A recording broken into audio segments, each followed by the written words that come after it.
функциялардын касиеттерин эске алып, төмөнкү сандар арасындагы байланыштар функция же функция эместигин аныктагыла дептир. Ада силер видеону паузага койгула дагы, кааласаңар өзүңөр иштеп көргүлө. Функция же функция эмес деп аныкташ керек. Анан мен чыгарылышымды көрүп салыштырып көрөсүңөр. Паузага басып, азыр баскыла. Басып иштедиңер деп ойлойм, мен улантайын.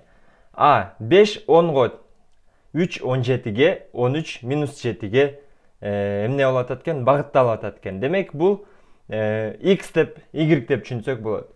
X жана y мааниси. Демек, x 5 болгондо y 10 экен. X 3 болгондо y 17, 13 болгондо -7. Демек, bir x башка bir y багыттап атат. Ошондуктан бул функция.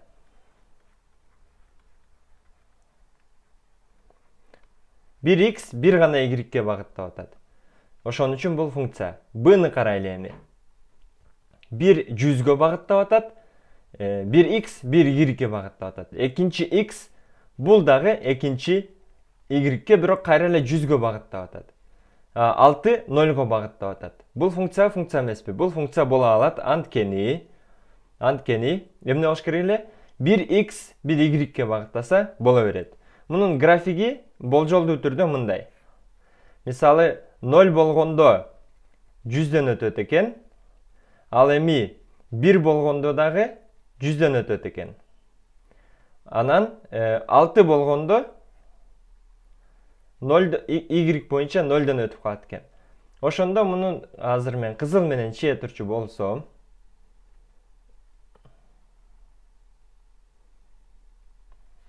мунун графиги мисалы мындай элестетсек болот. Мындай келип туруп, эми балким мындайынан түшүп кетет. Муну түз сызык, вертикалдуу түз сызык тести менен текшергенде, мисалы мына бул жерден текшердик, bir жолу кесип өттү. Бул жерден текшердик, bir жолу кесип өттү. Бу жерден текшердик, bir жолу кесип өттү.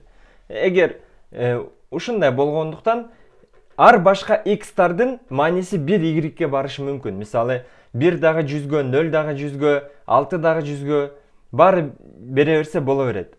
Бирок бул ошондуктан бул функция. Бирок кандай боло албайт? Мындай боло албайт. 11 4гө багыттады, 5 4гө багыттады, боло берет. Бирок 5 6га дагы багыттап атат. Демек, 5 2 жолу 2 башкага багыттай албайт. Ошондуктан бул функция эмес.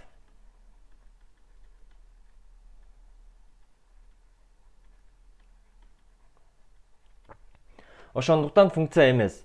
Башкача айтканда, x-тин мааниси 1 гана y барыш керек. Бул жерде мисалы мунун графигин элестетип көрө турчу болсок, мисалы 11 болгон учурда y боюнча 4 экен. Мисалы бул жерден өтөт экен.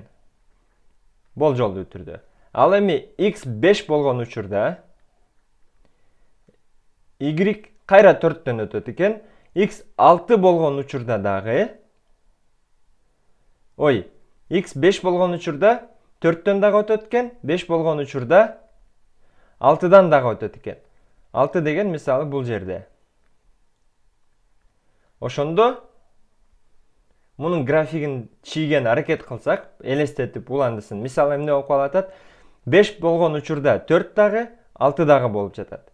11 болгон учурда 4 болуп атат. Эгер биз мындай бир график элестетчү болсок, балким биягынан үстүнө түз кетеби, же кайра кайрылып кетеби, бизге айырмасы жок. Бул жерде түп-түз вертикалдуу болуп калгандыктан, мына бул жерде 5тин учурунда 4гө дагы багыттап, 6га дагы багыттап калып атат. Эгер график кичине мындай бир аз болсо дагы эңкейип өткөндө билбей калмакпыз да, мындай болуп туруп, бир жерден өтүп калса, 2 жолу тешпей, бир жолу гана кесип калса. Бирок бул жерде 2 жолу кесип калып атат. 5 4гө дагы барып атат, 5 6га дагы барып атат. 1 x 2 y багыттай албайт. Бирок 2 башка x 1 y багыттай алат. Ошондо бул функциянын касиети. Ошондуктан v'si функция эмес.